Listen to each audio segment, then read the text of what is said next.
Oh, welcome, you lot. How are you? Welcome back to the Spurs Talk Show. I am Sean Butler. I bet you didn't think you'd be seeing me 2 minutes early. I like to keep you guessing.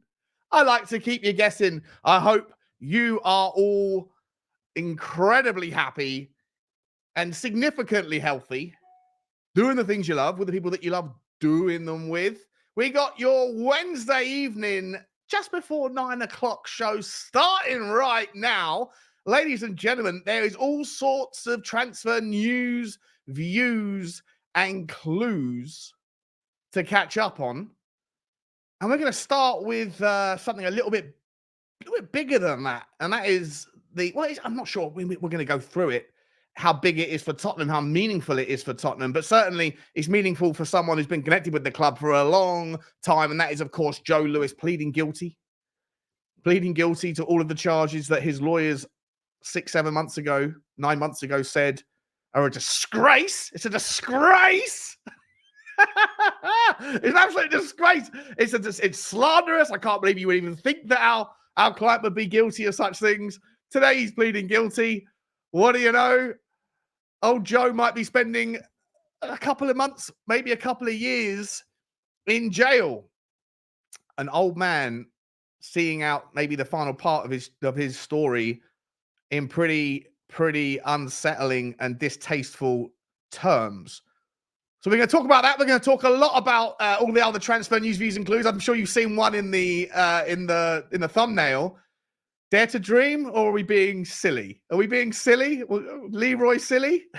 Leroy Sane to Tottenham. We got some other links with some Japanese players. We got some other links to go through, and stories and updates and quotes and all these things. Guys, the Spurs Talk Show, it starts right now.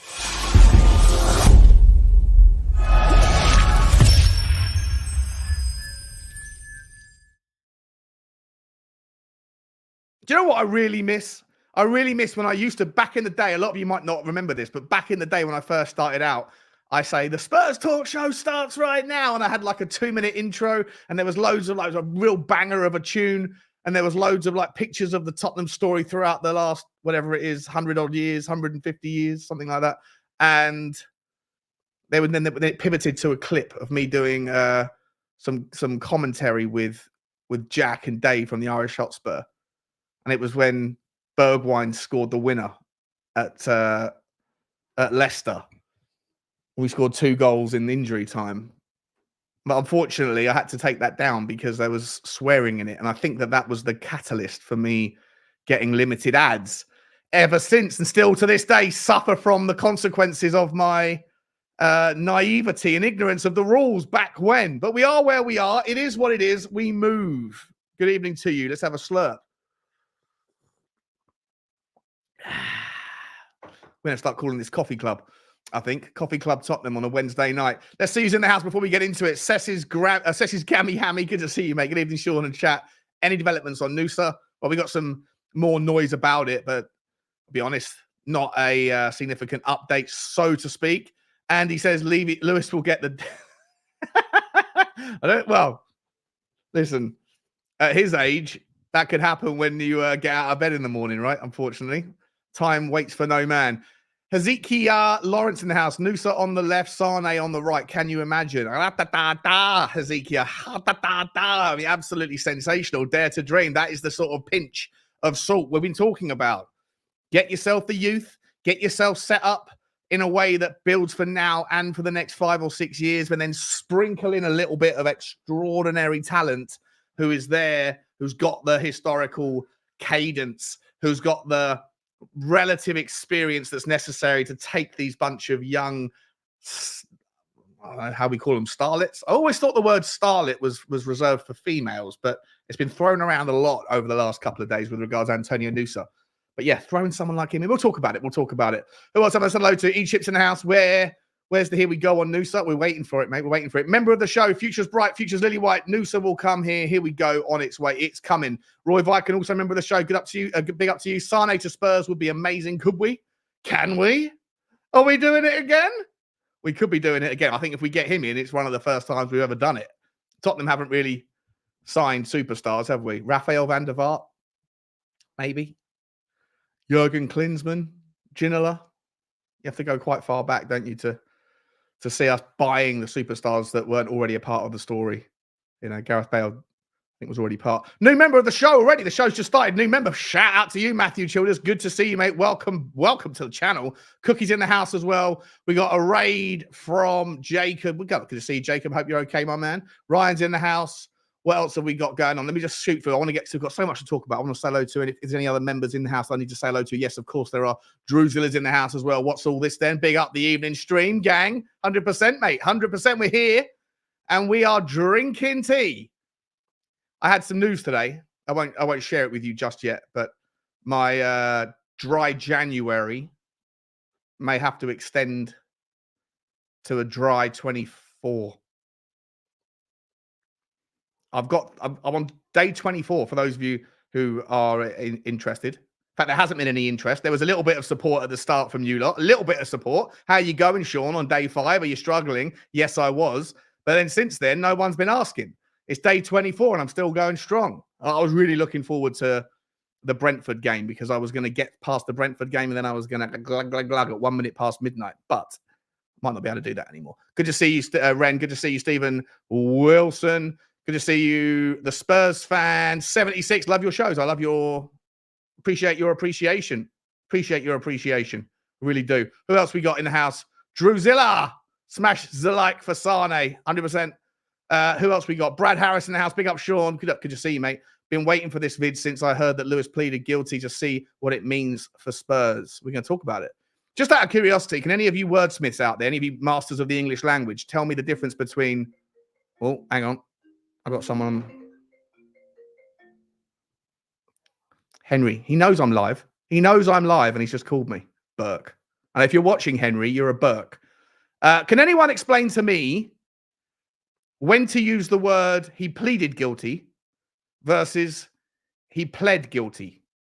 I'm sure there's a very correct use of the word to pled, like you pled something. You pled guilty, you pleaded guilty. I'm sure there's a past tense where pled is appropriate, but I'm not a master of the English language. So someone who is, let me know. Tom Martin's in the house. Good to see you, mate. Good to see you. Future's bright. Future's Lily White's also in the house. Elvis is in the house. Elvis is in the building. Good to see you. Yeah. Good to see you, mate. I can't play the intro for nostalgia. I will get it out because it's not even on this version of StreamYard anymore. I need to go and find it somewhere in the annals of my iCloud. I'll figure it out. Kev Williams now. Big up, Kev. Good to see you. Good to see you. Good to see you. Who else haven't said hello to? Stay Humble's here. Good to see you, mate. Bugsy Malone's in bed. Simons, keep at it. I will, mate. Appreciate that. Scripting one's in the house. Who doesn't love a little inside trading? Jay, I tell you what. Back in the day when I was trading, when I was investment banking, do you, the amount of times I had people tap me on the shoulder in the pub and take me to one side and present me with opportunities to have like burner phones and things, because I had access to know when there were big sellers that were finishing their sale, their sell order, or big buyers that were coming in at certain price points. I would know that stuff, and it was not known to the market. So people wanted to know the information that I knew. My dad once told me, so Sean, reputation is everything. People think it's not. People think it's worth doing for a little bit of money here on the side. Don't do it. I never did. I know someone that did. The first time he did it, he got caught. And he spent 18 months behind bars. Crazy. Anyway, you've accidentally had 3 dry years. Congratulations. That's amazing. That is absolutely insane. Mr. Sinclair's in the house. Good to see you. Twan55's in the house. Loz is in the house as well. Good to see you all. I did mean a dry 2024. That's what I'm being told I need to do. I won't bore you with the details of it, but maybe I will another time. Stay humble. Who else have I said hello to? Have I said hello to someone? Let's have a look. Mark Cookie's in the house. Good to see you, Mark Cookie. Big up, Sean, says Liam. Good to see you too. Both are totally okay to use, says Ren. There you go. Okay, someone's got round to figuring out pleaded versus pled. Isn't pleaded the past tense? The past present tense. Oh, here we go. Rain Man. What are we doing here? Are we in like year 8 French? Past participle. The past present. I don't know. There you go. Hey, Sean, I plead guilty of being a fan of Bugsy. Difference is it's not a crime. Not sure what will be the consequences first. Well, listen, Bugsy Malone appreciates your appreciation too. All right, guys, let's start, shall we? 343 of you in the house. Appreciate you hanging around for the first 10 minutes. We'll say hello to everybody. We need, oh, hang on. That's someone else's channel.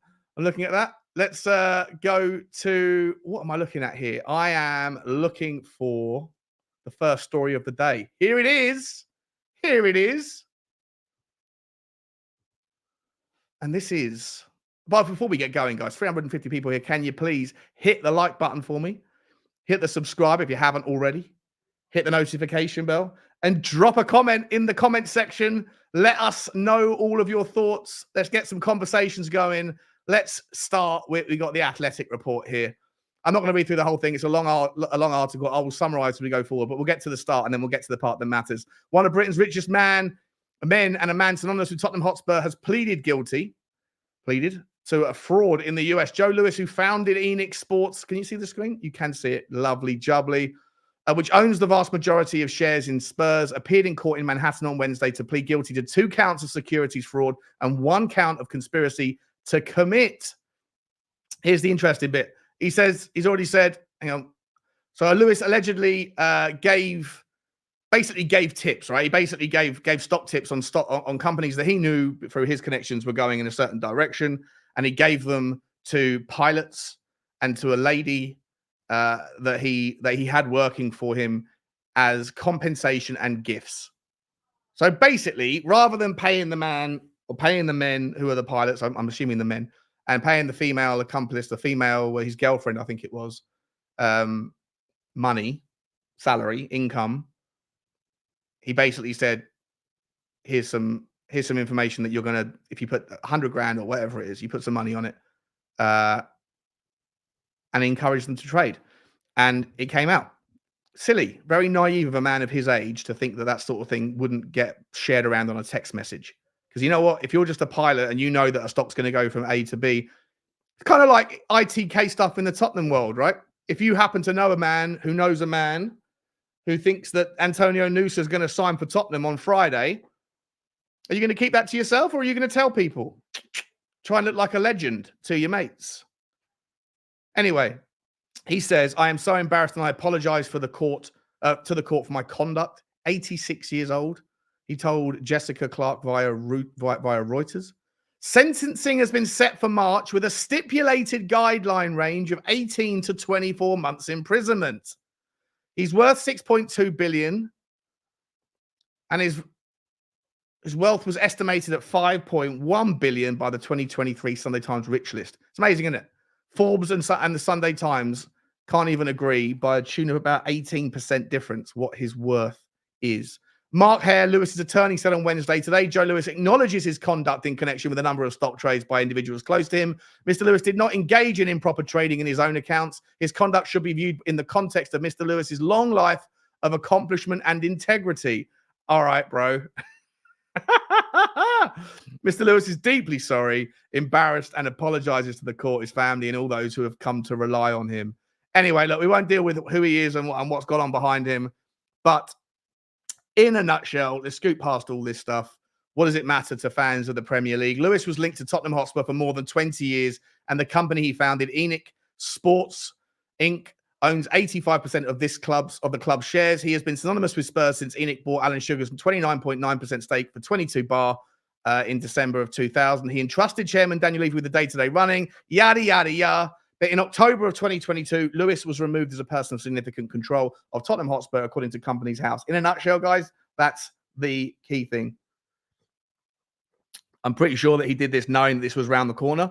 These things don't just, even though he might have been indicted and we found out about it at the tail end of or in the middle of last year, he would have known a year earlier or 9 months earlier, and obviously took measures to protect his assets. It won't just have been this particular Tottenham Hotspur investment that he will have moved his money or moved his particular kind of tentacles away from, put them into a family trust, protect the family trust. Family trusts are ways that you can essentially, I mean, look, if you guys are of significant, any of you guys are of significant wealth or relatively good wealth in your own countries, then if you don't want to pay inheritance tax, for example, there's ways that you can set up your money, put your money or your properties like your houses. You can do things like that, put them into family trusts, and then upon your demise, they will move into the next of kin. However, there's other complications that come with it. It's not quite as seamless as trying to avoid inheritance tax. It's not as easy as that, and obviously the cost of setting it up sometimes can be quite prohibitive if you don't stand to gain too much. So it's really reserved for people with significant wealth. But it is a mechanism to distance yourself from legal proprietary of assets if you are someone who might find yourself in legal jeopardy at some point in the future. And obviously Joe Lewis knew that. So in terms of Tottenham, this was described at the time as a restructuring of the Lewis family trusts. With one eye on the long-term future, Lewis turned 86 in February. The day-to-day running of the club would be unaffected. Tottenham declined to comment on Lewis pleading guilty. A club spokesman said in July, the owner of Tottenham Hotspur Football Club is ENIC, with majority control held by a family discretionary trust of which Mr. Joseph Lewis is not a beneficiary. The trust is managed by two independent personal trustees on behalf of its beneficiaries. Mr. Lewis ceased to be a person with significant control of the club. This is a US legal matter, unconnected with the club, and as such, have no comment. Look, in a nutshell, guys, I'd love to be able to drag this out and tell you that there's something meaningful here, something that we have to be worried about, or we're lucky to have, got away with something here, but it doesn't affect Tottenham. If he gets stripped of all of his assets, he won't. But if he was to face significant financial consequences, then it won't affect Tottenham Hotspur. So in terms of how does it, does it affect Tottenham's ability to go and buy Antonio Nusa? No, it doesn't. He hasn't been involved, so to speak, for a long time anyway, even though he's been technically a person of significant control for a while. I don't think he has the first interest really in Tottenham, apart from that £150 million that he had to, he at the time was still a person of significant control when that was issued. Maybe it's interesting. I don't know, but maybe the reason why that last £50 million hasn't been sort of not diluted, withdrawn, wrong word. I'm trying to think what the word would be, but essentially distributed into the Tottenham Hotspur accounts, possibly is because it's now under the control of the lawyers rather than, or ENIC. His slice of ENIC is now in control of the lawyers, and maybe they don't see the necessary requirement for it, which is a bit of a frustration. But I'm speculating to that end. In terms of what does he do, how's it going to affect Tottenham? It won't. So not really much else. Drawn down. Well done, Elvis. Drawn down. That's what I'm talking about, my man. Well done. Appreciate that. Yeah, if you guys have got any questions about it, you can ask me and I'll do my best to answer if there's anything that I know, any sort of knowledge around the situation. I'm very familiar with insider trading. I'm very familiar with that sort of side of things. But in terms of how it's going to affect Tottenham, it really isn't. So I thought I'd just get that out of the way. And then we can move on to far more interesting stories. Far more interesting stories, guys. Let's have a look. This is coming from SpursWeb.com. Barad Tiramalai. I'm not sure if that's how you say his name. But he's referencing Fajacius. And as soon as I saw Fajacius, I was like, oh, man, it's not coming from somewhere serious. These people put out links, incredibly spurious links all the time. And, 9 out of 10 of them don't come true. However, they do have a little bit of value. I think they were one of the first ones to bring us the Pedro Porro news long before he ended up signing. They occasionally hit on something, and I think they're they're one of the southern Spain's biggest newspapers, I believe. Anyway, let's not take it too serious, but we can dare to dream. So let's talk about it. Fajacius have claimed that Tottenham Hotspur are considering a shock move for Bayern Munich winger Leroy Sane next summer as the winger edges closer to the final years of his contract. Tottenham and Bayern seemingly have a good relationship, having agreed on a deal for Harry Kane last summer, but before Eric Dyer followed the England captain from Spurs to Bavaria this month, it has now emerged that the two clubs could once again do business at the end of the season, with the Lily Whites plotting to bring Sane to the Premier League. The report points out that the German international's current deal at the Alliance Arena runs out in 2025, and Bayern do not want to allow the player to run into the final year of his contract. With the parties not close to agreeing on a new deal, it's asserted that Sane seems destined to leave Bundesliga the Bundesliga side at the end of the season. Does she actually say that Ange Postecoglou's men see the 28-year-old as the sort of signing they need to compete for the title next season? With the pacey wide man said to fit perfectly with the Australian coach's vision. However, the outlet adds that Tottenham will face competition from both Arsenal and Liverpool, with Jurgen Klopp and Mikel Arteta also intent on landing Sane. Spurs Web's opinion, 5 months is a long time in football, and there is every chance that Sane will sign a new deal with Bayern before next summer.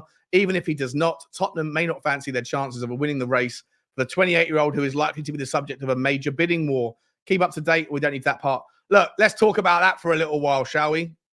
Let's first and foremost have a quick look-see at Leroy Sane's kind of involvement right now. 17 appearances this season, 18 goal and assist contributions for the German side. Plays predominantly off the right, but essentially can play anywhere. The man's valuation is and has been as high as 100 million back when he was at Manchester City. Obviously, it's come down a little bit, flicks up and down depending on his form, and is currently valued at 80 million euros. The guy is an absolute machine. 60 appearances for Germany, give or take, and about 13 goals. So 1 in every 4 games for Germany, playing as a right winger. Let's have a quick little glance at his detailed performance data. There we go. All seasons. Oh, there we go. We can see it down here, shall we? Let's have a look at this. I mean, what are we doing here? For Bayern Munich, 95 goal or assists in 159 appearances. So 2 goal or assists every 3 games. Similar stats, believe it or not, to one Timo Werner, who also has 2 goal or assist combinations in every 3 games over his career. At Manchester City, 85 goal or assist combos in 135 games. So even better. Whatever he's done, this guy is phenomenal. Going all the way back to when he was at Schalke, was that 21 in 57. The guy is an absolute phenom. Let's have a look what you guys are saying, shall we? Let me catch up for a second. GBC's not buying it. Of course he's not. I completely agree with you, mate. I think listen, what I would say is if the most incredible transfer story of the summer does materialize, something like a Mo Salah moving to Saudi Arabia, if Saudi Arabia still has the kind of the glitz and the glimmer, and I personally think that, you know, the shine is coming off there a little bit with people wanting to kind of jack it in after 6 months. But if Mo Salah would be their poster boy, right? You know, he's a man of faith. He's part of the Muslim community, and he would make an absolute killing if he was to sign for the Saudi league. If he did, Liverpool would also make an absolute killing. And where would they turn? How would they replace him? Well, here is an option. If he was to go, they could go and give this guy the money. If he was to leave Bayern Munich, and I don't know, I've not read anywhere that Sane is unhappy at Bayern Munich. Just because he's entering the last 18 months of his contract doesn't mean diddly squat. But look, a boy can dream. What else? Who else? What are we saying here? Anyone else saying anything? I don't know. Sane, really? I mean, Greta, a great player, but is he really the profile of a player? I don't see it. Too old, probably too expensive. You know, is he 20? How old is he? 28? Let's have a look. 28 years old, 27, 28? Not that old, is he? 28 years old, yeah. He's been around the block. I think people think he's older than he is because he's been around the block. Look at his stats, though. Let's have a look at these stats. I don't even know why I'm spending time on this. It's never going to happen, is it? It's never going to happen in a million years. But you know what? It's in the news. If it's in the news, I'll give my views and we'll bring it to you. How about that? I mean, his stats are just delicious against the top 5 leagues. He gets involved in everything. He gets involved in every different way possible. Look, his passing, his GA, goal creating actions in the top 10 percentile. It's very, I mean, apart from maybe the defensive work, but you're not expecting too much from him. He's involved in everything. He's brilliant passer, brilliant player, great shot, great cross, can play on the right. And look, I mean, I don't need to sell this one, do we? Like, he is absolutely absolutely phenomenal. I don't want to show you Koki Makita yet. We've got to talk about that. Let's just finish this up. So yeah, it's going to cost a fortune. But like, here's the rationale for something like him. If not him, then someone like it. Right? We're almost there with the squad. We're almost there. We need a reserve goalkeeper for the long-term replacement for Fraser Foster. We need a backup left back for Destiny Udogie. Maybe we need another centre back if we're calling time at the bar on Ben Davies or on Emerson Royale. Not that I think we should, but if we are going to do that at some point, then that will be the kind of the rationale that we need somebody else whilst we're waiting for an Ash Phillips, whilst we're waiting for of Luka Vuskovic and a Dorrington to be ready. So maybe, and we're going to talk about some of those links in just a second. Maybe there's another centre back. We need another midfielder for sure, and we probably need one or two new forwards. Amongst that, you would think that the idea shouldn't always be to go after young players. I'm very much on board for young players that are ones for the future, the best talent available. I'm very much on board it. But I do think the best teams need support from an experience perspective. If we do want to go on and win things, and that's ultimately what we're trying to do here, right? We're playing great football. We're playing the best football in the Premier League. And we've got our Tottenham back, so to speak. But in order to go on and convert this into something, I think you do need to sprinkle in someone who's been there and done it. Now, whether that's as a midfielder, a central midfielder of top value, whether that's a winger who, we can go and get, and if it's not Sane, there's someone else. But I do think you at least need something like one or two players that are just, big characters, big names that can be there for when you do get to the final. And that can get around people and go, come on, guys. Like, you need someone there that's been there and done it before. Let's see what else you say. So Josh is saying Sade and Kane in Bundesliga is like 40 GA together, 100%. Let's go for Vinicius Jr., says Larion Davis. Good to see you, mate. Good to see you. This window's big name rumor, 100%. Surely with FFP PSR stuff, says Tom Martin. We are oh, by the way, Tom, I do appreciate. I saw your message on Instagram, mate. I appreciate you reaching out to me, mate. And I was couldn't believe that. Couldn't believe I was. What was it, number 25 or number 30 or something on that list? Very cool. Had no idea. We are a step ahead of other clubs for a good deal, not just players like Sane. Yeah, we are. We are a step ahead. We'll see what's going to happen. This one isn't going to happen. No, look, I can't even tempt any of you. Can any of you? Doesn't Salah celebrate Christmas? I don't know. He's definitely Muslim though, isn't he? I'm sure he's Muslim. 100% he's Muslim. 100%. I don't think I've seen a single person that says you're being serious. Now look, I'm just reading it out. Losing Perisic and Højbjerg means we need a bit more experience. Yeah, I think we do. Nusa is a young Sane. There you go. What are we saying? Bryce is saying, Sean, it really bothers me that we almost helped Hajduk split with the Perisic loan, considering the second we signed Vuskovic, they've dropped him out of their squad, halting development. Yeah, I think the initial plan was for him to stay and to spend the year there, but the manager said, well, if he's not going to be a part of our future, then why am I going to spend time developing him? Which is like kind of reasonable from a manager's perspective. Like, what's he got? There's no vested interest for him. So I think it was a little bit of a silly plan. They should have found somewhere else for him to go. And I don't know where we're up to with that. I haven't heard anything regarding whether or not he is up to like if he's moved on anywhere. I don't know. I'm not sure. Let us know. Can anyone do a quick search? Anyone do a quick search to see if Vusković's loan has been approved? Because, yeah, there's no point in kind of sitting him on the bench or putting him back in the youth team. He needs to come. Let's move the story along a little bit. Let's have a look. Where are we now? Here we go, guys.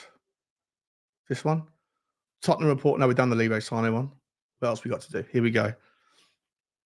Tottenham and Postecoglou really like Ko Itakura. Tottenham Hotspur are interested in signing Borussia Mönchengladbach defender Ko Itakura and may face competition from Liverpool. Tottenham Hotspur are interested in signing Ko Itakura, and transfer expert Fabrizio Romano has provided an exclusive update to Give Me Sport on their pursuit, suggesting that they could face competition to secure his signature. Although Spurs brought in Radu Dragusin from Genoa in the January window, Eric Dyer also departed, joining Bayern Munich. As a result, Postecoglou and his recruitment team could be in the market for... Where's it gone? Here we go. Could be in the market for another centre-back, whether that be this month or in the summer transfer window. Spurs might not be desperate to reinforce their defence any further in the winter window, but planning ahead will be hugely beneficial as they continue to grow. However, with other clubs showing an interest in signing Itakura, Tottenham might need to act fast to win the race. Liverpool are reportedly one of the sides who are considering a move. Where's the actual quote here from Fabrizio Romano? Here we go. Let's get to it. It's a player they like, especially Ange Postecoglou. From what I heard, Postecoglou already knew the player very well since he was at Celtic, so he always had him on the list. Also, Liverpool sent their scout multiple times to follow the boy. So I think Tottenham and Liverpool could be in the mix in the summer transfer window for Itakura.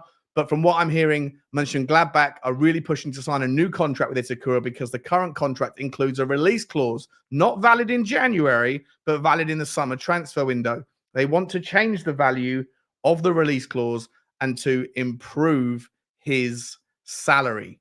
You may or may not know this, guys, but I am a big fan of Ko Itakura. I'm actually a big fan of another player out of the Far Eastern defensive world. And let me get this up. Where are we? Ko Itakura, FB refs. I think I might have shown you stuff before. I'm sure I've done an FB ref report on Ko Itakura. He's classy. He really is classy. Pops up with a few goals here and there. He's a good passer of the ball, right? He brings the ball out. For me, he looks and feels a lot like the sort of player that we need. And he can play in the six for what it's worth. He's a kind of DM slash centre back. He gets up, he scores goals with his head. And defensively, he's right up there in terms of getting back and doing what he's supposed to do. Top 5 percentile for blocks. Top 10 for shots blocked. Top 10 for passes blocked. Doesn't make any errors. Or at least he hasn't in the last year. Massive, right? Massive. Don't sleep on someone who's not error prone or the opposite of error prone. Error resistant. That'll do. He's error resistant. And he gets up and makes tackles. And when he does make tackles, he tackles the ball in the final third of the pitch. So we win the ball back high up. That's Ange ball, 101, baby. I really like Ko Itakura, and of course we know Ange does too. Ange tried to sign him at error averse. There we go. I like that. Well done, mate. Oh, here we go. West Coast Cockerel. This is the Vescovic thing. Appreciate that, mate. According to a report from Slobber Dan Dalmatia, the player is waiting for Tottenham to make a decision. Oh, Tottenham have got to make a decision regarding his future. Apparently going to the Dutch or Belgian league. Do you know what? Tottenham and Belgium seem to be like, I don't know if there's a lot of Belgian waffle going on, but there seems to be quite a lot of links with Tottenham and Belgium. They've got another player I'm going to bring to your attention in just a minute, one that you haven't heard of before. And, of course, the Antonio Nusa story. Plus, of course, yesterday we did that look at the 6'4" player, Xerxes, who played at Anderlecht before he went out to Bologna. There's so much, like, Belgium seems to be in my zeitgeist at the moment. It seems to be like just overflowing with news with regards Belgium and Tottenham.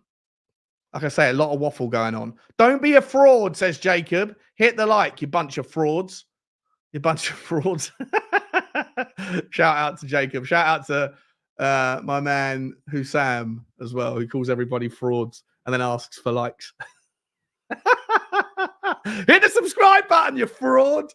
Love it. Absolutely love it. Yeah, send him to Club Bruges for a season as a sweetener. Yeah. I don't know what Bruges' centre-back situation is like. That wouldn't be a bad shout, though, Tom. Yeah, get Vescovic over there. The guy's massive, isn't he?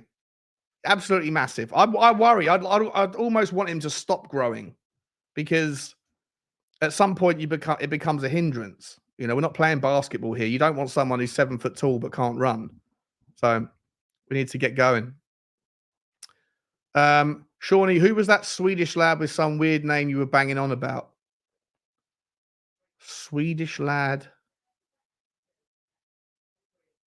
I don't know. I'll come back to that. I'm not sure what you're talking about.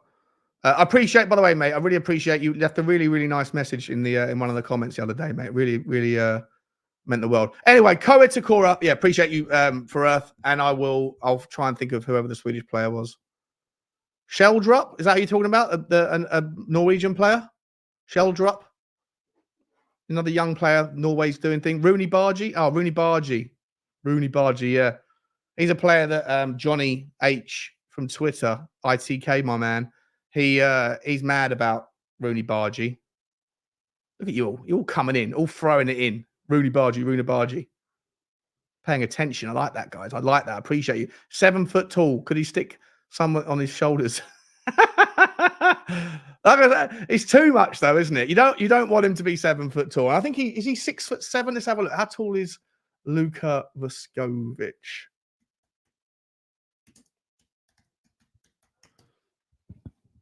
Luka Vuskovic is what's 193? 6'5"? No, 6'4". He's 6 foot. I think that's out of date. I'm sure he was like 6'6" or 6'7" or something last time I read. Anyway, where did we get to?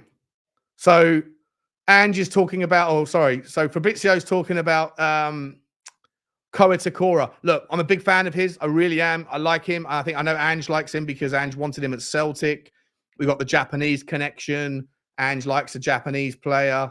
You know, I like the player Hiroki Ito. I'm a big fan of Hiroki Ito at Stuttgart. The Y Scout tool threw him up to me. That was ages ago. Was that last summer or the summer before? No, it must have been last summer, wasn't it? Because when Ange came in, I was looking for Asian players that might be able to come in. Yeah, Hiroki Ito. Let's have a look at him. Let's see how he's doing this year.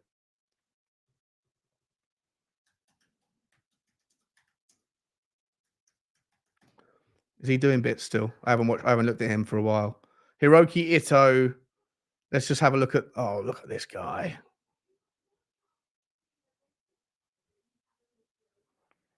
Jesus. What are we doing here? Wow. He gets involved. Passes completed, top 10 percentile. Passes attempted, top 10 percentile. Total passing distance, top 10. Progressive passing, top 14.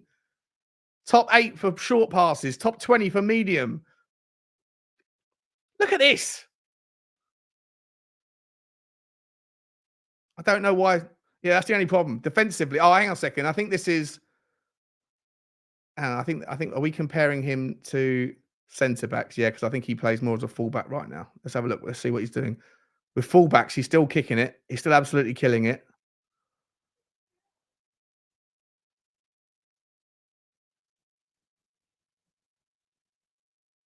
Yeah, look. He's a ball playing fullback / centre back. Obviously, doesn't get stuck in too much in the defensive side. You know, very much in an attacking side. In terms, look, he's only down the bottom 10 percentile because he still wins 3 in the 4 challenges that he puts in. He just doesn't put in very many challenges. But brilliant player, brilliant ball playing centre back, fullback. Big fan of him. Massive fan of Hiroki Ito, and Tottenham should be looking at. He's Japanese as well, so I'm pretty sure Ange would know. I think he does. I'm sure he knows. Can we have a look at Vangelis Pavlidis? You know what, Luke? I will star that, mate, and I'll come back to it at the end because we got some more. I've got to get some more bits to get through. Anyway, so we've done this. We've done Hiroki Ito. What's next on the list? Tottenham have been linked with a move for Japanese defender Koki Makeda, according to the Belgian outlet 7sur7. The North London club are interested in signing the 26-year-old central defender, but they will have to submit an offer that is impossible to refuse. Makeda has been a key player for Union Saint-Gauloise Plays for Belgium. See, this is the thing. Another Belgian outfit. I don't know if there's a lot of waffle going on. I'm saying that for the third time, and I'm never going to say it again because I've over-egged the pudding with the use of the phrase Belgian waffle. You know what? It's a shame because it worked. I could have used it just once and then kept it in the locker for another video, but now I can't say it again because now I look like I'm just boring and repetitive. I'm boring and repetitive. I'm boring and repetitive. Anyway, will not Union SG and the Belgian outfit will not sanction his departure easily. Tottenham have already signed Radu Dragusin from Genoa earlier this month, and it remains to be seen whether they are ready to break the bank for another central defender. There's no doubt that Tottenham need another quality defender at their disposal, and the Japanese international could prove to be a useful acquisition. Tottenham manager Ange Postecoglou has immense knowledge of the Asian market, and he signed quality Asian players during his time at Celtic. It's no surprise that he's keeping tabs on Makeda, who has proven himself to be a quality player for the Belgian club. Let's have a little look-see at Koki Makeda. I think I'm saying his name right. I don't need Leroy San anymore. You can go. Here we go. So, centre-back. He's played for Union St. Gauloise for 45 games, 1 assist. For Kashima Antlers, 11 goals, a goal or assist in every 10 games as a centre-back. How much is his valuation? That's the interesting point. If it's going to have to be an offer they can't refuse, then what are we working with here? We are looking at a player who is currently valued at 6 million euros. He's doubled his valuation down to some good performances. He is 26 years old, and he is also 6'3". I'll be honest, don't know anything about him. Haven't had a chance to look into him. Saw the link. Thought I'd share it with you. If you know what I don't know, let us know in the chat. Let's have a look-see and see what he's doing. Bear in mind, guys, always bear in mind, when you're looking at FB refs, you need to make sure if you're seeing him compared to the next 14 leagues rather than the top 5. It makes the stats, it doesn't dilute the stats too much, but it does make it, you have to bake in that you're now comparing him to centre backs that play in Yugoslavia, if that's not even a place anymore. The Czech Republic, in, I don't know, Malta or somewhere. So, you're going to have a lot of bang average, mediocre players that are mixed in here. I don't know anything about the guy. Let's have a quick look, see what's he up to. As a defender, 2 tackles per game. He wins 3/4 of them. You know what? I'm not even going to bother because I don't. He looks good. He looks healthy. He looks like a ball playing centre back. He looks good, but I don't know anything about him, and I don't even know anything about Union St. Gauloise. So I don't even know what style of football they play. So it's largely irrelevant. Let me just double check in on the chat, see if the chat knows what we're talking about. We got a super chat here from Blaine Devlin. Big up, Blaine. How you doing, mate? Appreciate you, buddy. Really appreciate you. He said, right, Sean, I've been locked in a hotel boardroom all week in London. What have I missed in transfers? Are you in London? Why don't you let me know, mate? I would have come up to see you. Are you here on Friday? Are you going to the Manchester City game? If you are, let me know and I'll come and buy you I'll buy you a beer. I've got to have a non-alcoholic one. Damn it! Curse my liver. Right, Sean, I've been locked in a hotel room. What have I missed in transfers? News are close. Gallagher possibly on. Another defender before the window ends. This ain't Spurs, is it? Mate, it's great to see you. I hope you're well. I hope your boardroom lock-in is over. Let's go through it. So Noosa is still close, but no update. As far as we're aware, we're still in talks and we're no further along, or we haven't heard anything more. But it's a little bit quiet. It's all quiet on the Western Front, and I would imagine that's a good thing. No news is good news unless you're a content creator. But I think I'm still going to stick my neck on the line and say that this one is good, even though I've got absolutely no basis for saying that. I'm just speculating, spitballing, and hypothesizing. And I don't even have a man who knows a thing or two about a thing or two on this particular one. So I'm hoping that Noose is close. Gallagher is still possibly on, but in the summer. I think he's on my list of things to talk about in a minute. I personally have pivoted away from Conor Gallagher, mate. I personally don't want Conor Gallagher. And I don't mind it, but I feel like there's better things out there. And we're helping out a team that I'd rather see crash and burn.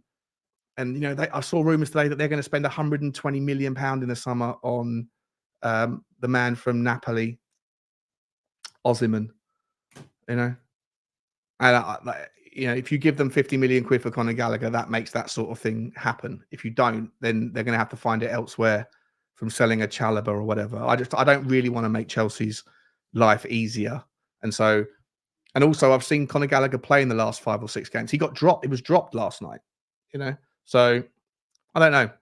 Maybe he was rested. Maybe he was taken out of the team because the move is happening. I don't know, but he didn't play. He didn't start. And his form has been ropey for me. I'm not a massive fan of the transfer anymore. I've gone a little bit 180 on it. People call me a flip-flop. That's okay. I prefer to think of it as being open-minded, flexibility of thought. As time's gone on, I've gone, well, I think there's more we can do. I think there's better out there. I appreciate that. Another defender before the window. I don't think we'll get another defender before the window ends, but we are talking about transfer links. The links don't stop with regards to another defender, which makes me want to speculate with you guys. Drop a comment. Let me know. Do you think that in the summer, if we are going to bring someone in, does that mean Ben Davies will be sunset? Does it mean Emerson Royale will be sunset? And if one of them is to be sayonara'd, who would you rather see the back of? Ben Davies or Emerson Royale? Do you think if we get rid of Ben Davies, then clearly we would need someone who can play backup to Mickey van der Ven? If we get rid of Emerson Royale, do we need a utility player? Are we happy to keep both? And is there no need for a new centre-back? I personally am looking forward to seeing Ash Phillips' progression. Omar says we need a proper right-back cover for Pedro Porro. I got a little thing. I think there's something about Pedro Porro in one of my towards the end of. I've got about another 12 tabs to get through. So lock yourself in, guys. We're not going anywhere for a while. I hope you're ready. I hope you're comfy. Keep. Oh, by the way, smash. Have I asked you already? Are you hitting the like? I'm not even looking. Are you hitting the like for me? I really hope so, guys. Hit the like. Hit the subscribe as well if you haven't already. Do the thing. Help the channel go. He's in Kensington. Ooh la la. Was in Milton Keynes yesterday. Shout out to the Keynes. Flying home tomorrow night, sadly. Oh, mate. Shame, buddy. I would have come up. I would have travelled up to come and see you, mate, and buy you a beer. Next time you come over, let me know, mate. Let me know. We'd love to catch up. I hope you're having a good time. Thank you again for the super chat, mate. Very generous, and you don't need to, honestly. Who else have we got in the house here? Martin Knightsbridge. I'm flying over from Spain tomorrow for Friday's game. Big up, Martin. Are you doing your fan cams? And I'll come meet up with you, mate. Yeah, I am. I will be doing fan cams. Depending on how cold it is. Because the last time I did fan cams with young Jack from Spurs Related, I've got a lot of meat on me, so I can handle it. But I was still feeling the cold. But poor Jack is he's 8 stone soaking wet. And his poor hands were shaking. It was because out the back of the south stand, the wind whips around. And if it's cold, if there's an Arctic blast, then it's proper nasty. So I will take all my gear with me. Pause. That sounded strange. I'll take all my equipment with me, and if we if it's all appropriate, then I'll certainly be doing fan cams, Martin. So yeah, I'd love to see you on, mate. And wherever you are in the stadium, you can walk round the bottom to the south stand exit or entrance where the long bar is, and then walk out that way. And I'll be just outside there. So I'd love to meet you, mate. It'd be good to catch up. Thank you for the super chat as well. Blaine works for Joe Lewis spending the money in Kensington before it's all taken away from him. 100%. Nico Williams is balling, says Jacob. I'm a big fan of Nico Williams. Big fan of him. I was so surprised when I met Chris Hughton. Have I told you about my Chris Hughton story, guys? I think his Ghana team got dumped out, didn't they? A Ghana out of the cup. But I was saying to him, who's your player? Who have you got? And he said, Thomas Partey, and he's got Jordan Ayew and the other Ayew brother. And he said, Inaki Williams from Bilbao. I was like, that means you must have Nico Williams. And he's like, no, man plays for Spain. It's interesting. Oh, he got sacked. Shout out to my man, Chris. Sorry to hear that, buddy. Yeah. Sorry to hear that. He's in the South Stand, Martin. Appreciate you, mate. Lovely. Oh, okay. Come over. Yeah, come over on Friday. I'll see you there. I'll be doing my first fan cams ever, Son alcohol. So be interesting to see how invested I am and involved I am. Sorry, Sean. Hard to feel sorry for you when you talk about cold. You should visit Northern Norway. Is that where you are, Roy? Northern Norway. Wow. You've come on the show before. I mean, I'm sure you've come on the show before. And you've got like long hair, haven't you, and a beard? I think. Pretty sure. Good to see you, man. I'm sure it's bloody freezing up there. All right, let's get to the next story. What are we doing here? Daily Mail. Daily Mail. Tottenham are maintaining interest in Everton star Jared Branthwaite, despite already adding defensive reinforcements this month, with Spurs keen on signing the 21-year-old homegrown talent. Tottenham may have signed Dragusin, but that hasn't prevented them from maintaining a watching brief on Everton defender Branthwaite. Transfer Confidential readers are well aware that the highly rated 21-year-old has drawn attention from Real Madrid, Manchester United, Manchester City, while Chelsea have also registered interest ahead of the summer. Tottenham were thought to have dropped interest after signing Dragusin this month, but they remain in the hunt as they prepare to build their squad further in the summer. Branthwaite's homegrown status is another attraction for Premier League sides. Tottenham are continuing discussions with Bruges over a deal for Antonio Nusa this week, and are awaiting late offers for midfielder Pierre-Emile Højbjerg.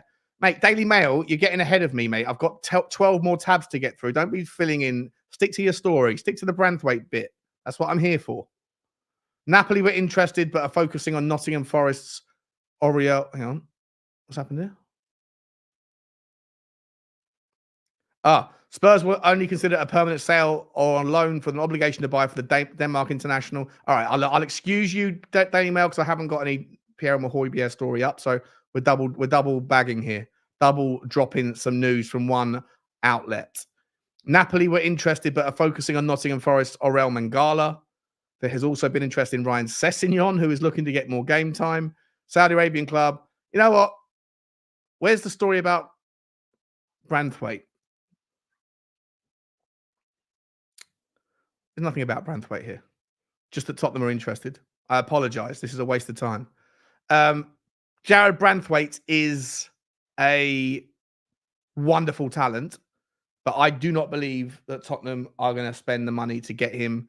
Unfortunately, he's going to cost a fortune. Everton certainly are going to probably have to liquidate because of their financial situation. Unless if they stay up, it all depends, right? If Everton get docked more points and their first appeal is rejected and the second appeal is also rejected, then I'd be being absolutely incredible for them to have enough points in the bag to fend off a 16-point deduction and still stay up. And if they do that, then what do they do with the likes of Jared Branthwaite? Because if they stay up, then what they don't want to have to happen is to find themselves in breach of FFP next year again, which they probably will be because of the state of their finances. It's a 3-year rolling book, right? So they were already hit for a previous 3-year period. Now they're getting hit for this 3-year period. If the next year's 3-year period also is in breach, then they'll be hit again with another punishment, which is like flogging a bit of a dead horse. I don't expect them to be able to stay up, but if they do manage to stay up, then are they going to need to sell a player like Branthwaite before June the 30th in order to get that money onto their accounts so that they can stay the right side of FFP? And it's probably worth it in the long run because of the additional money, the balloon payments versus the TV money, the prize money, the campaign money for being in the Premier League for the next year. It's an interesting juggling act, and I don't know how you sit there with your team and figure out what the best course of action is. You know what I would say, guys, right, is, we as a fan base are always saying, like, let the scouts do the scouting with Daniel Levy. Stay out of the footballing stuff. You're not wanted. You just provide the money, write the checks, and let someone else do everything else, right? And in reality, it hasn't happened. He likes to get himself involved. But right now, I would probably envision a scenario where when they have their transfer discussions, there's probably an outside chance where you would need somebody in the room, or at least having done their work externally and then provided that information to go into the conversation when they have their transfer target meetings. You would need the expertise of an accountant within the club to be able to provide insight at going through the accounts of your competition. So I'd imagine that Tottenham would have a club accountant a company accountant or two or three or whatever, that are currently looking through the posted and published accounts of Everton the last 3 years, all of the access to all of the accounts that Newcastle have got, that West Ham, that Bournemouth, Forest, Fulham, Man City, Liverpool, whoever, and every one of them is probably, and this is probably happening in all other 19 Premier League clubs as well, the accountants right now are probably scouring through all of their competitions accounts that have been sent to companies' house to figure out which clubs are in breach of FFP, are close to it, or are nowhere near it, and then trying to come up with some conclusion saying, look, Fulham aren't going to be in any trouble. Fulham will just about get through by our estimates. However, there's a chance that they might be like 2 or 3 million quid over the line. And so maybe there's something maybe there's valuable information there that you can go and lean into Fulham and say, you don't want to sell your best asset, but maybe you need to loan someone for 6 months where you get a healthy loan fee and 100% of the salary is paid so that you stay the right side of the line. And you'd need it. Like Ange Postecoglou's not going to know that. Rob McKenzie's not going to know that. Johan Langer's not going to know that. You know? So I wonder, for the first time ever, is there a need for accountants to be in the transfer meetings? To sit there and go, don't waste your time worrying about Fulham. We've looked at their books. They should be fine. But, you know, Manchester City or whoever, Bournemouth, maybe go and have a look at them. It's interesting. Pled is the past participle of plead. Jide, are you miles behind, or have you spent the last 50 minutes? I asked that question 50 minutes ago, bro. What are we doing here? We've spoken about 7 players since then. I appreciate the insight. Pled is the past participle of plead. Got it. Okay. All right. Hang on. How cold are you? What are we talking about? Hang on. What do we get to? Well, that's freezing, Roy. I've only experienced -10. It was -35 degrees Celsius. Still don't know how this works, but I'm pretty sure -35 Fahrenheit is colder than -35 Celsius. Is that how it works? Doesn't it flip at some point? Anyway, so where did we get to on this story? Or is this the new story now? I think this is the next story. What story is this? Tottenham are confident about agreeing 2 more January signings. This is according to the Football Insider, but we're reading it via the Spurs web. Again, Jacob Barnes. Shout out to you, Jacob. Tottenham Hotspur may not be done in the transfer market this month, with a new report claiming the North London side are closing in on another 2 signings in the January window. Spurs fans have enjoyed a while. Let's get on with this. Where's the news? The Lily Whites have been heavily linked with a move for Club Brugge winger Antonio Nusa next in a deal worth 30 million euros. We know this. It has also been strongly suggested that Tottenham are looking to bring in a new midfielder before the end of the window, the end of the month, says The Independent. According to sources at Football Insider, the likelihood is that Spurs will end the transfer window with both Nusa and a new midfielder in the bag. I reckon this is Peter O'Rourke. Peter O'Rourke loves an exclusive. He's got more exclusives than a doorman looking after a VIP section of a nightclub in Las Vegas. Didn't land. Didn't work. Someone find me. Tell you what. Here's your homework. In the comment section right now, I want you to get me an analogy, a metaphor that I can use for next time I'm talking about Peter O'Rourke. He's got more exclusives than insert. More exclusives than, and I want you to insert something funny, something memorable, something short and catchy. More exclusives than go. That's your homework. I'm going to carry on reading. Apparently, Tottenham are now confident of agreeing the double swoop this month as it stands. The club are closing in on the transfer of Nusa despite there being work to do to get the negotiations over the line. It's said the Lily Whites are also working hard to acquire a new midfielder too.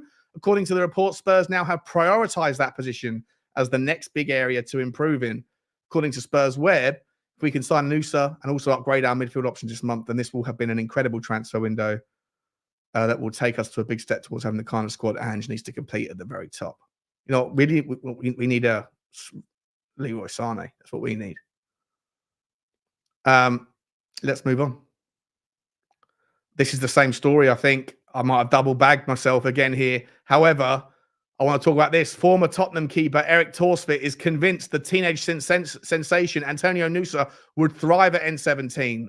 Remember, Eric Torsvit, great goalkeeper. I know some of you have him as your favourite goalkeeper of Tottenham, of your Tottenham life, and has backed Nusa to get opportunity under Postecoglou. Here he says, I heard some hints about this a few weeks ago. Torsvit told Norwegian media outlet Nettavisen recently. So I knew it could be on the cards. It's really cool. Tottenham are a fantastic club to come to right now. They have such a good tools now that they do a tremendously thorough job. It is also reassuring for the player that they know what they are buying. All right. A bit of a damp squib, that article. Let me check in. Has anyone seen than assault? Okay, here we go. More exclusives than... Yeah, sorry. Mine was terrible. More exclusives than a pork pie. Okay. Reece James is a great player. More exclusives than not. Okay. More exclusives than David Epstein. Who's David Epstein? More exclusives than Sony. More twist than spaghetti on a fork. We can do better than this, guys. Come on. I thought I was terrible, but I'm giving you, you can go on Chat GPT and stick in, I need an analogy for more exclusives than. More exclusives than Henry Wright's Tinder profile. More, here we go. Now we're talking. More, O'Rourke's more exclusive than a high-class massage parlor. Nice. Nice. There we go. Well done. Well done, Caribbean Spurs, etc. TV. I'll take that one. More exclusive than Astrid Wett's OnlyFans. Nice. New champion. Ornstein has just said that the deal for Gallagher could still be on for this window, said Justin Glazer. Did he? Where did he say that? Interesting. Interesting. Right. Let's move on. I've still got like a few tabs to go, about 6 tabs to go, guys. 6 tabs to go. Keep smashing the like button and let me know. What's this one here? Potential blow for Spurs as La Liga giants swoop for strike to still for 10. Yeah, this is about Arta Vermeeren. In what comes, we're going back to Barrad again. Barrad's back in the game. Spurs were getting a lot of action tonight. In what comes a potentially massive blow to Tottenham, Romano has revealed that Atletico Madrid have agreed a fee with Antwerp for the transfer of midfield sensation Arta Vermeeren, who has been heavily linked with the move to Tottenham. It's been widely reported the last couple of months that Tottenham have their eye on Vermeeren, who has emerged as one of the best young players in Belgian football over the last 18 months and has taken the Champions League storm. Has taken the Champions League storm this season. Sorry, come on now, Barad. You need to put the word buy in there. Come on, bro. Just a few days ago, Ali Gold reiterated the Spurs are continuing to track the teenager and are considering signing him and loaning him back to Antwerp for the remainder of the season. However, over the past 48 hours, Madrid have seemingly entered the race, and Romano has now suggested they've already agreed on a fee for the midfielder. 22 million euros. That's it. He's valued at 30 million euros on transfer market. Come on, Tottenham. This is annoying for me. I think we're missing one here. I got to be honest, guys. I think we're missing one. He said his farewells, has he?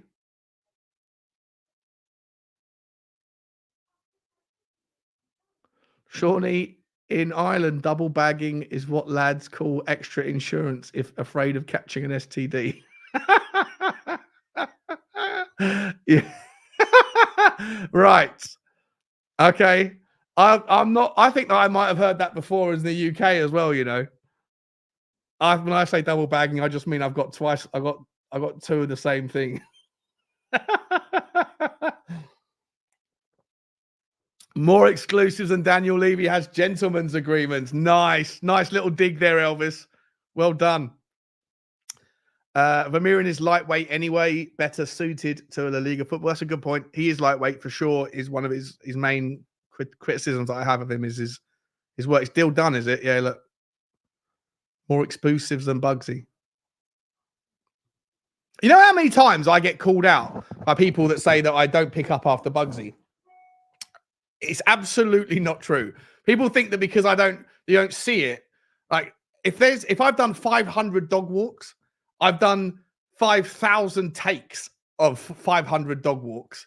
And the vast majority of the other 4,500 that didn't make it are because I see in the camera behind me Bugsy squatting and curling one out. So I have to stop the video, pick it up, and then dispose of it. And so that's why you don't often see it, because she's already either done it or she does it in the garden before we go out in the morning. It's always taken care of. I think maybe once in like 500 videos, maybe twice at most. It's something snuck through and I haven't noticed until afterwards. But yeah. Anyway, getting off the topic. Bugsy's trained to pick up. She is the smartest dog I've ever seen, by the way. More exclusives than Clark Kent's bell end.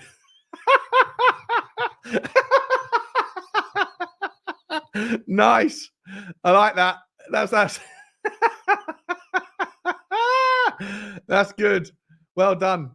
Well done, Paul. Well done, mate. Good to see you. All right. Anyway, so we've missed out on Artem Amirin. Okay, but it is what it is. There's loads. So many midfielders were out there after, aren't we? Hayden Hackney and Dan Neil and Arthur Rowe. Arthur Rowe. What's his first name? I forget what his first name is. Can't remember. Anyway, next story.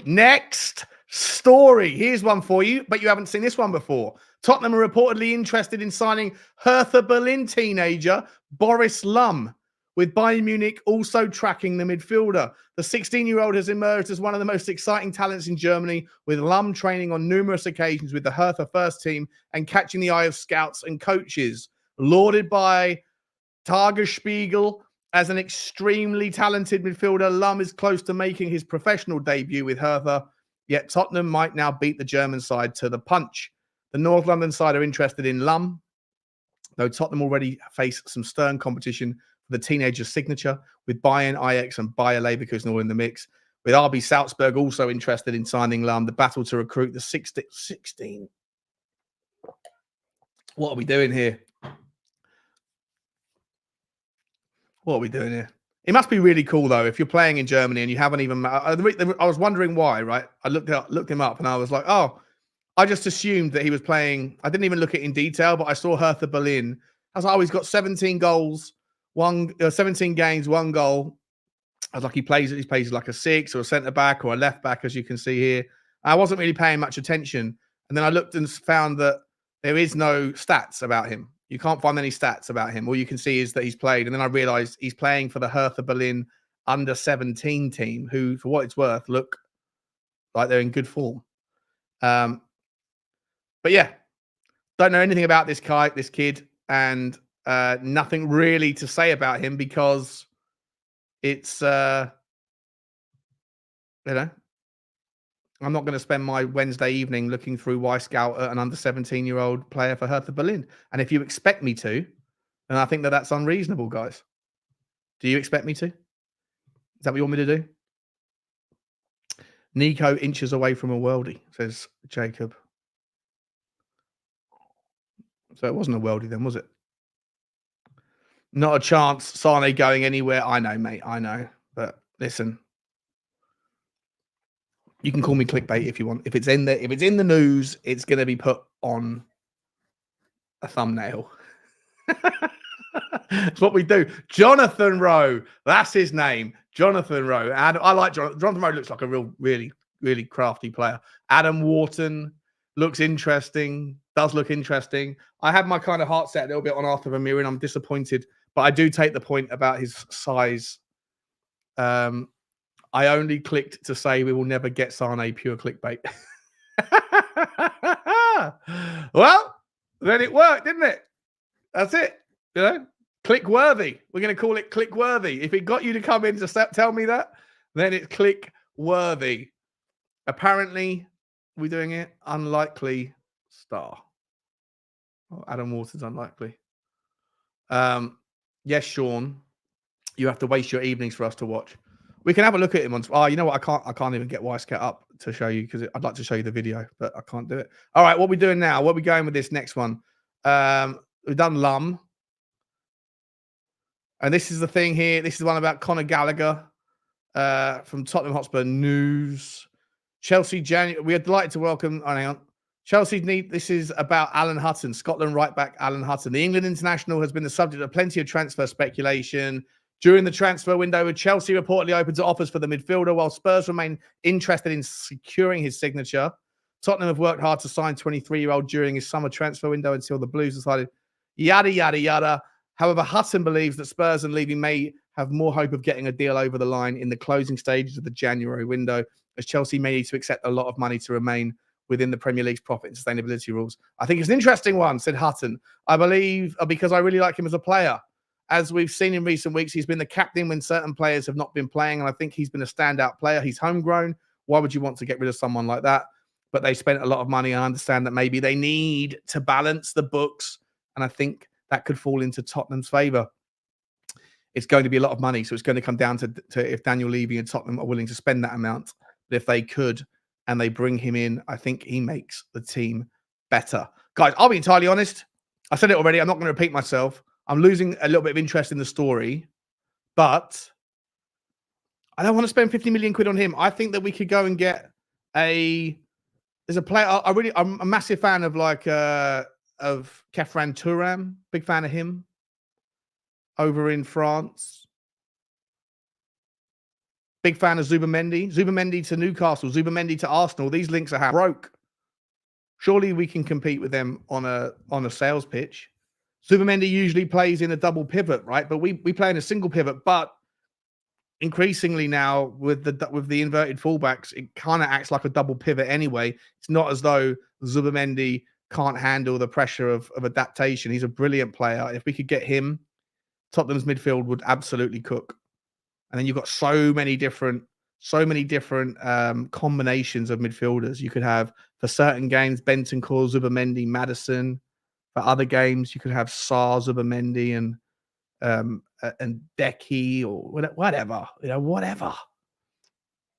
We should get Isaac from Newcastle. I'd like to get Isaac from Newcastle. I'd rather let Chelsea suffer as well, Michael, to be honest, mate. They've been calling every player back from loan. Who's that? Sean can't get it up. Oh, pause. Yeah. Isaac will be awesome. Yeah, Zubamendi's heavily linked to Arsenal, but they can't afford him, right? They can't afford. They ain't got any. They can't afford to spend money unless they sell. And who are they going to sell? And who's going to buy it? Don't forget, guys. This FFP thing, it works both ways. It works both ways. Clubs need to sell to get their books balanced. But how many clubs are in a position to purchase players because of their own FFP? In order to have a transfer, you need a buyer and a seller. So,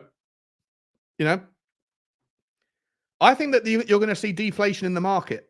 I genuinely think that you're going to see deflation in the market. Maybe not in player salaries. Maybe that will continue to be the point of difference. That will be the thing that convinces a player to choose one club over another. It will be part of the sales pitch. But in terms of transfer fees, I think it has to have peaked. As I said this the other day, like a healthy industry, a healthy market needs peaks and troughs. It can't do this all the time.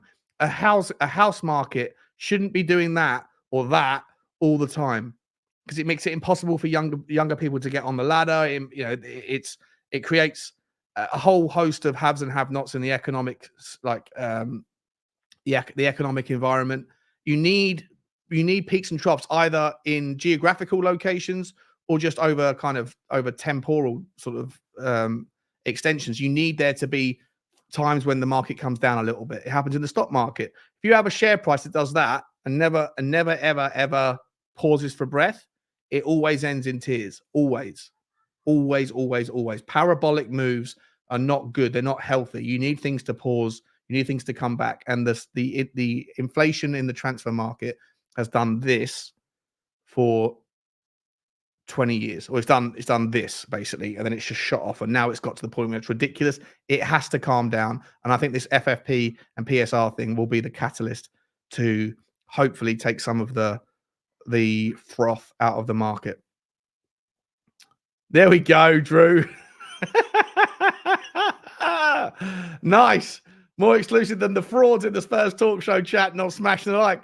Appreciate you, Drew. Smash the like, guys. I'm not even looking. There's 600 people in the house. We should be on 400 likes. I don't know what we're on. I've got no idea. I'm going to trust you to do what's right. Do what you think is right. Hit the dislike button. If you don't like it, hit the dislike button. But make a move. Drum the thumb one way or the other. If you haven't already, hit the subscribe button as well. Really appreciate it. Appreciate any support. Appreciate any support. What are we saying? Ryan Showell saying, only just tuned in. So at the intro, celebrating 2 years dry today with a cuppa. Congratulations. Well, you'll catch up with this in about an hour's time. And if you do see this in an hour's time, then I'm going to say congratulations. 2 years dry, man. That's amazing. Absolutely amazing. Does it get easier? Does it get easier? Highest average transfer price peaked in 1920. Oh, the highest average. Okay, interesting. That's a good. Okay, yeah, good take, mate. Didn't know that. Didn't know that. Can't be that far different now, though, right? I'd love to know what the highest average price. Where did you find that information? That's a really interesting stat. If you have a link, mate, text me it. I'd like to look at that. 379 likes. Okay, we're not doing bad then. We're not doing bad. Let's get up to 450 if we can, guys. Let's get up to 450. I've still got a couple more stories to go, and then I'm going to love you and leave you. What we got here? I'm back on. I need to get it back on the page, don't I? Here we go. Let's have a look. What are we doing? What are we doing here? Tottenham Hotspur. There's a possibility. Journalists concerned a big talent could join Tottenham. The North Londoners have moved swiftly and impressively.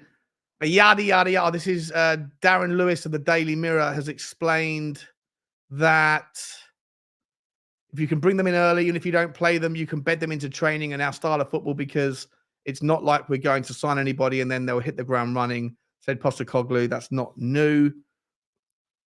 Whereas if you leave it, this isn't new. This is about the Conor Gallagher story.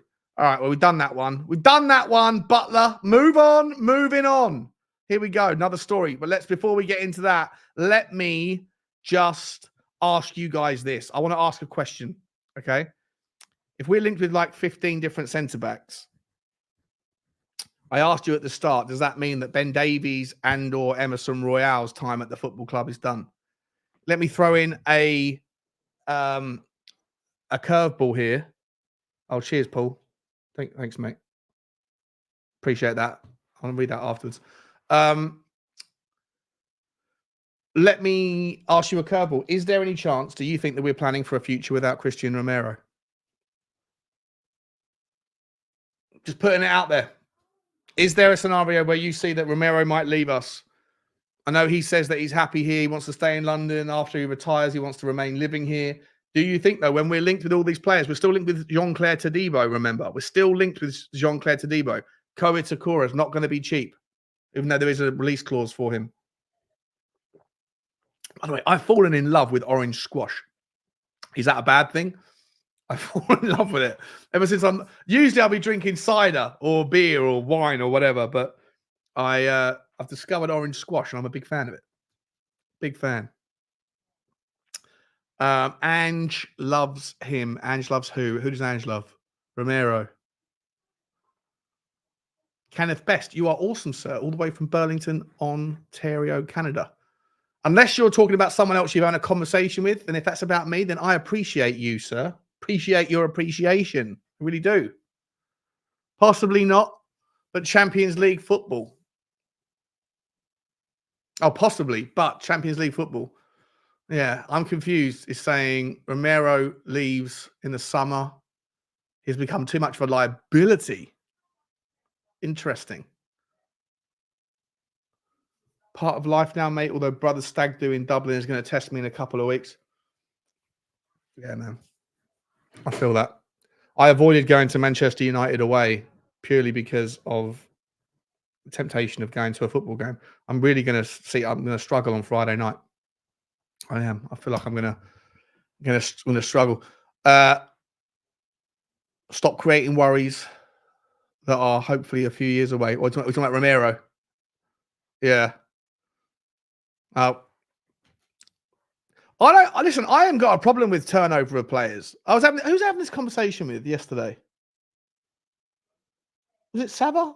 I forget the conversation I was having with, but I haven't got an issue with turnover of players.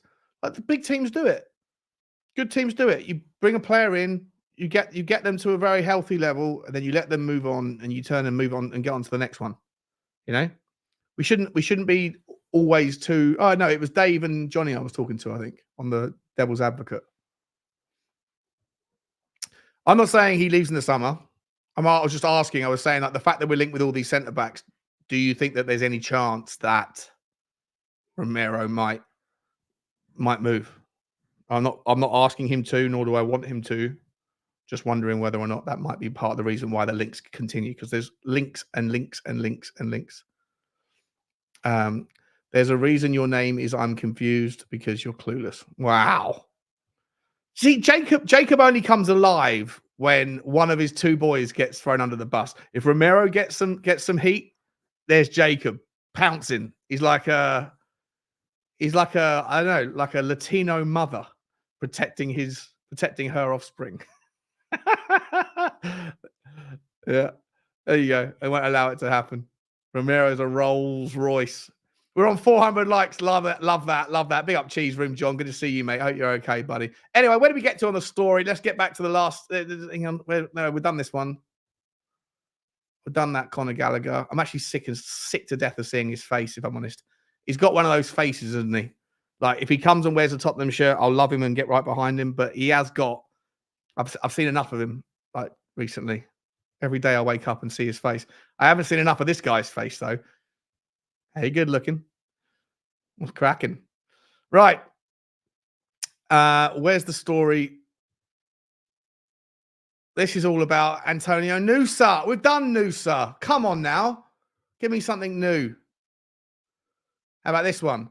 Following the big coverage that the Romanian media made of Radu Dragosin's transfer from Genoa to Tottenham Hotspur, they continue to bring details about it.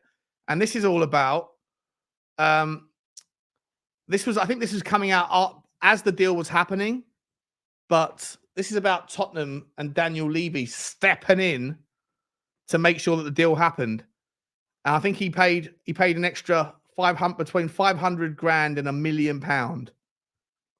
But in order to, he said, if I give you more money, Daniel Levy intervened, right? They thought that he was going to go to Bayern Munich. If he shows loyalty, if he shows that he keeps his word to come, we will reward him. This is when Bayern Munich were. So we were talking about this. Why is it that he came to Tottenham, right? When Bayern Munich came up and he gave his word, and would that pique Daniel Levy or Tottenham's need to go and, like, oh, for goodness sake, all right, here's another million or here's another whatever. We spoke about this on this show. Turns out, according to these people, this is what happened. They said, okay, if he shows loyalty, if he shows that he keeps his word to come, we will reward him. This is where Daniel Levy intervened. He gave him a 6-year contract. This contract means I give you more money, but you also give me an extra year. That means somewhere around £3 million for Dragosin's contract. So Dragosin's getting £3 million a year. And in order to make sure he got the deal, we gave him an extra year on the contract. So Daniel Levy doesn't give away anything for free. No chance. That's a signing amount. Oh, there's a signing amount, but not impressive. So we paid somewhere between 500 grand and £1 million as well to get the deal done. That agent, whilst he is a loudmouth and needs to button it a little bit now, I think he has calmed down in the last week or two, but he did well by his client. Let's be honest. He played them off against each other, and he got his client an extra $3 million in guaranteed income and a cheeky $1 million signing fee, of which the agent will get a nice 15%. Lovely jubbly.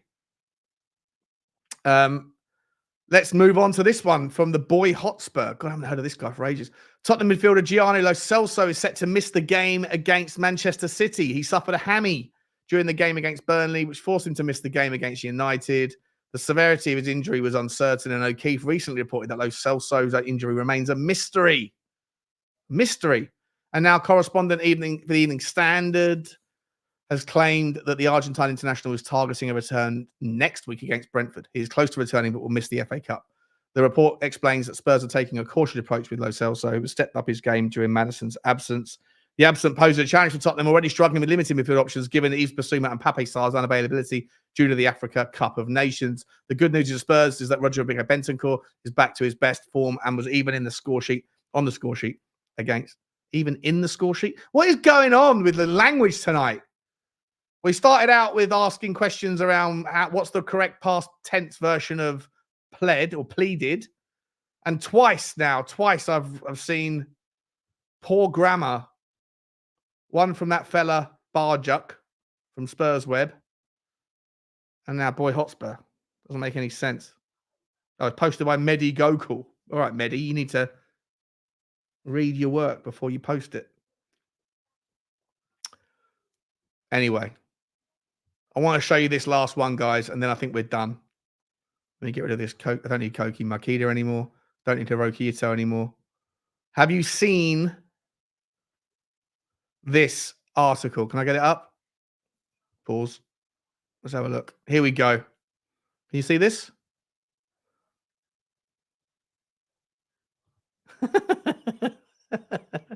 We're still talking about it. We're still talking about it. Oh, hang on. I've got a couple of members. I haven't. Oh, have I missed anything here? No, I haven't. We've got members here. Good to see you. Appreciate you, JC Flores. Become a YouTube member. Really appreciate the support of the show. Thank you so much. And Rohin Kumar is also a new member as well. It's an interesting picture. You got a picture of you blowing is that a vuvuzela or whatever they call it? Vuvuzela from the South African World Cup. You're giving someone a burst eardrum there. Appreciate you, Rohin. Appreciate you, JC Flores. I also appreciate Matthew Childers. I'm not forgetting about you, mate. Appreciate the support. And obviously all the guys with the super chats today. Really do appreciate it. Hope we haven't finished yet, by the way. But I just want to say I appreciate you. I do. Let's have a look at this, right? Game state impacts players in different way.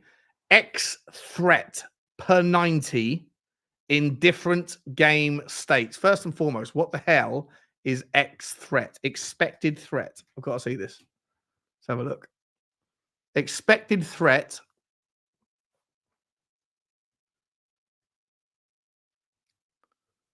Expected threat is calculated by laying a value surface over a football pitch to divide it into zones where each zone has a value assigned based on how likely a goal is to be scored from that zone. Players can then be credited for moving the ball from zone to zone. It was first introduced by Karen Singh in 2018 and is arguably the most known possession value model in the industry. Wowzers. However, it only values actions that move the ball from zone to zone, such as passes and carries. Excluding defensive actions and shots, it is also typically implemented on limited event data, ignoring factors such as whether the player was under pressure or not when making the action. All right, so essentially it's just a way to value what someone does anywhere on the pitch outside of the key areas, or including the key areas, but in things that don't necessarily result in goals or assists or chances or shots or key passes. Okay, so now we understand what X threat is. And what's this thing saying? This thing is saying X threat in different game states, players that perform worse when losing, expected threat when winning versus when losing. So Alex Iwobi and Mo Salah, and Diaby and Sinistera and Diaz Bailey, Jesus Azure, Wilson and Beto, they perform worse when losing because their expected threat is higher when they're winning and lower when they're losing. Okay. And players, players down here. So this is like a kind of, these are, so players on the left, players in the red are momentum players. So they do better when they're winning, and they do worse when we're losing. And players on the right are mentality monsters. And this is the point. This is the whole point that I brought it up, is look who's down there. It's your prison, Pedro, the guy who said, you put me in prison and I'll run the yard in a couple of days. Pedro Porro is someone that turns on the gears when Tottenham face adversity. You love it. You love to see. If you were to ask me that, hey, Sean, there's a stat that represents, and there's a pie chart out there or a graph out there that exposes a certain player in a Tottenham shirt who steps up when times are tough, when you're losing, who would it be? I put my life savings I wouldn't do that. That'd be crazy. But I'd put a tenner on it being Pedro Porro because he's a winner. Wouldn't defensive positions be better when losing? They get more chances to shine. Well, it's not necessarily like. I think it just means like how busy are they? How successfully do they move the ball around? Do they pass the ball? What are they doing? And when we're either winning the game or losing the game, so it doesn't necessarily mean that defensive players would have more chance when we're losing versus aggressive offensive players. I think it just means it's generally trying to assert that some players are better. They come alive when we're winning, like they get their tails up, and other players fight back and show grit and determination. And if you, like I say, if you had to tell me if you had to say there was one player that outperforms to the point where he's in the very top percentile, I'm wondering why they picked these particular players rather like there's grey spots there that are further up. Like I want to know who this guy is. Hang on, where is it? I want to know who this guy is here, and I want to know who this guy is over here. I don't know why they've only picked these particular players, but Christian Romero, look, another player that does well when we're losing. You could tell that about him, right? Angry. Interesting stuff. I do like these things. Talking points. From life savings to tenor, yeah. I didn't want to throw out there some crazy. I'm not going to wouldn't bet my life savings on a statistic. But listen, it's interesting stuff. X-Stats sponsored by Lexus. It is a good graphic, isn't it, John? It's a good graphic, mate. Yeah. Question is, how do players impact a match when a team is up or down? Exactly. Yeah, exactly. Life savings down to a tenner. Yeah. Well, I don't know. Wind my neck in a little bit. Shafay Shajad, big up, my man. Appreciate you. How you doing? Says Porro deserves major props for never missing a game for us this season. The one constant in our backline through all the injuries and suspensions. He's a fitness goat. Mate, the guy's a brilliant. He's my favourite player. Who is your favourite player? Who is your favourite player? Let me know.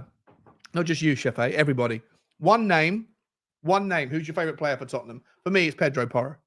I think the guy is an absolute, just a legend. I think he's just feisty. He's pretty good looking. Not that that should matter to a heterosexual man, but something about him, I kind of go, he's got a bit about him, Got a bit about him. Who we got? Sonny, yeah, no surprise. No surprise Jacob's into Sonny. Thank you very much for the super chat, Chafe. I really appreciate that, mate. Very cool of you. Sonny's always his favourite. Pedro for Earth Below. Benny for Scooter Reacts. Felipe Sergio says Porro. Yeah, good. My life savings is a tenner, says Price. Sorry to hear that, mate. Sorry to hear that, buddy. I hope you're okay. You've got £4.64. Okay.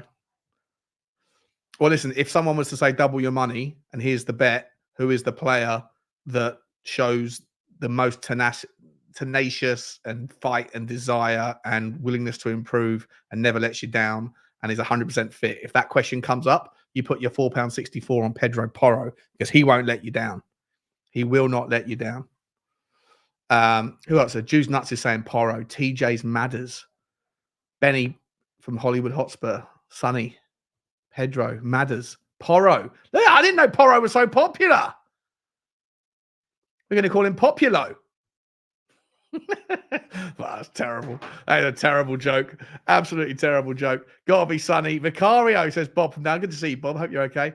Sess's Gammy Hammy. I'm a new member. Appreciate you, my man. You got a doggy in the picture as well. What's the dog's name?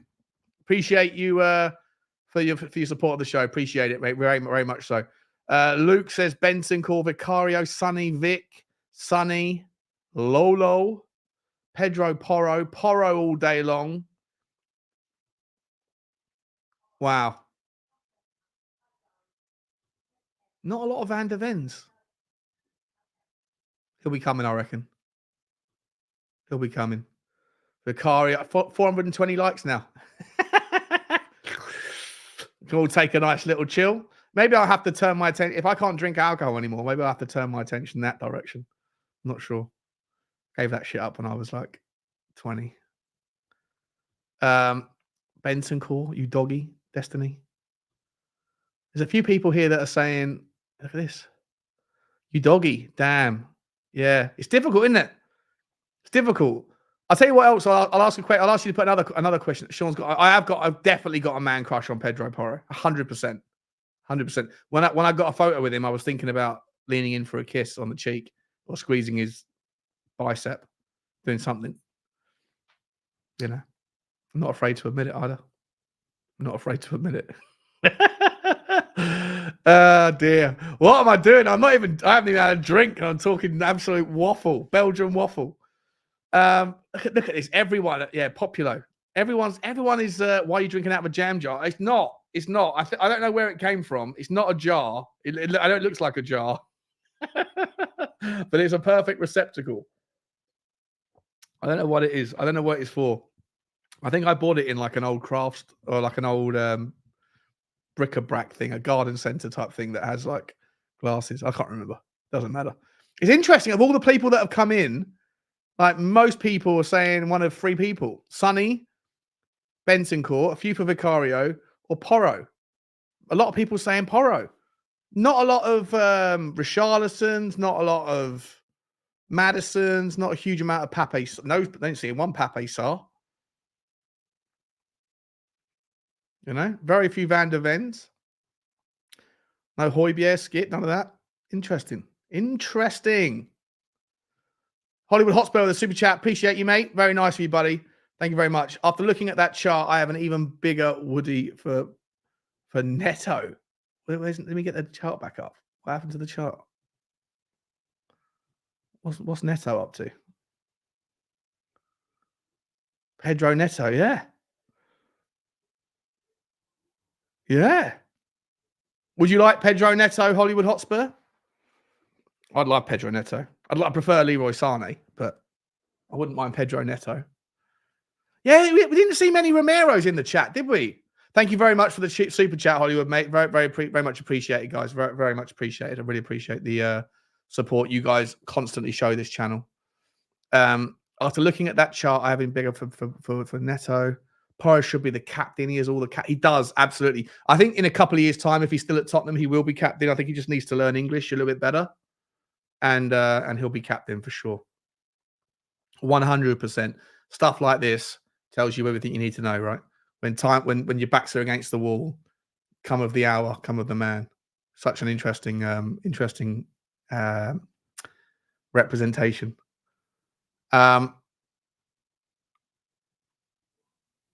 What did I want to get to here?